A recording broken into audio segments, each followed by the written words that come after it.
Kegemilangan dan perlambangan sesuatu bangsa dapat dilihat daripada warisan keseniannya. Warisan budaya Melayu mencerminkan pemikiran dan cara hidup sesuatu masyarakat. Produk warisan kerja tangan iaitu timba upih merupakan salah satu luahan kreativiti orang Melayu bagaimana mereka menghargai alam dalam memenuhi keperluan harian. Jusuh bin Awan Cik yang lebih mesra dengan panggilan Pok Teh berasal dari Tumpat, Kelantan, merupakan salah seorang pewaris seni pembuatan timba upih. Beliau mendapat kemahiran membuat timba upih dari arwah datuknya. Kini Pak Teh membuat timba hanya atas permintaan sekiranya mendapat tempahan. Timba upih berfungsi sebagai alat untuk menimba air dari telaga atau perigi, berbeza dengan batuk yang digunakan untuk mencedok air dari tempayan.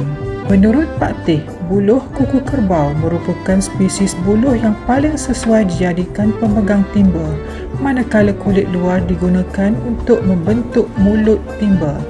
Buluh tersebut juga digunakan untuk membuat bakul kerana sifatnya lembut dan mudah dibentuk. Pemilihan buluh memerlukan kepakaran untuk memastikan ia tidak mudah patah atau pecah.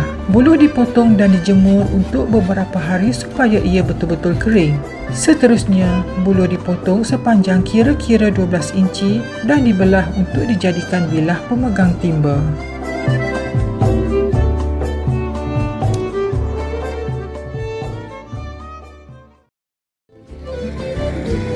Rutinnya seawal 7 pagi Pak Teh keluar mencari upih nibung. Upih nibung perlu diambil sebelum terjemur lama di bawah sinar matahari bagi memastikan ia tidak kering atau pecah. Pokok nibung merupakan spesies palma yang tumbuh tinggi menegak dan berduri. Umbutnya digunakan dalam masakan masyarakat Melayu, manakala batang nibung digunakan dalam pembinaan. Upih akan direndam sepenuhnya dalam takungan air kira-kira 2 malam untuk memberi lembapan. Seterusnya upih perlu diangkat, disidai di tempat teduh untuk proses sejatan. Sementara menunggu tempoh rendaman dan pembentukan timba, Pak Teh biasanya akan keluar mencari akar pokok miding. Pucuk muda pokok miding sinonim dengan aroma dan keenakannya dalam masakan bubur lambuk. Akarnya bersifat menjalar atas tanah mencapai panjang lebih 10 kaki. Ianya sangat sesuai untuk dijadikan pintalan tali bagi mengikat tangkai timba. Selain dari itu, tekstur uratnya menjadikan pintalan sangat kukuh setelah dikeringkan. Proses pembentukan timba dilakukan setelah duri pada upih dibuang dan lapisan luar yang tebal dikikis atau disiat dengan berhati-hati. Menurut Pak Teh lagi, saiz timba bergantung kepada saiz asal upih. Langkah pertama dilakukan dengan menanda kelebaran tapak timba yang diperlukan. Seterusnya dilipat dengan berhati-hati supaya upih tidak patah atau pecah. Timba mula dibentuk dengan teknik lipatan yang tersendiri pada bahagian kedua-dua hujung upih. Setelah mendapat saiz dan ketinggian yang sesuai, kedua-dua hujung lipatan tersebut diikat sementara menggunakan tali. Dalam sehari, Pak Teh dapat menghasilkan kira-kira 10 biji timba dalam bentuk asas. Namun ia bergantung pada kutipan upih yang telah direndam.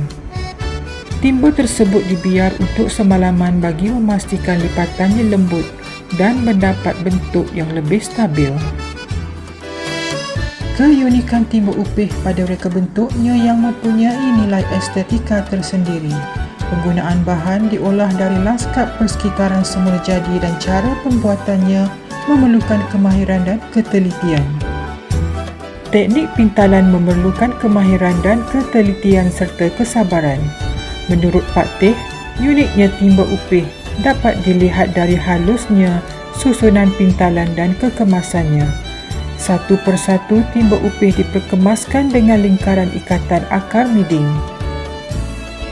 Akar miding dijemur kering selama kira-kira 2 hari atau bergantung pada keadaan cuaca.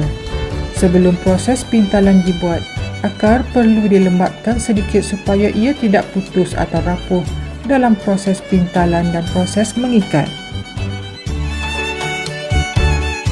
Ayam rintik di pinggir hutan nampak dari tepi telaga. Warisan Melayu tidak dilupakan, 1000 tahun kekal terjaga.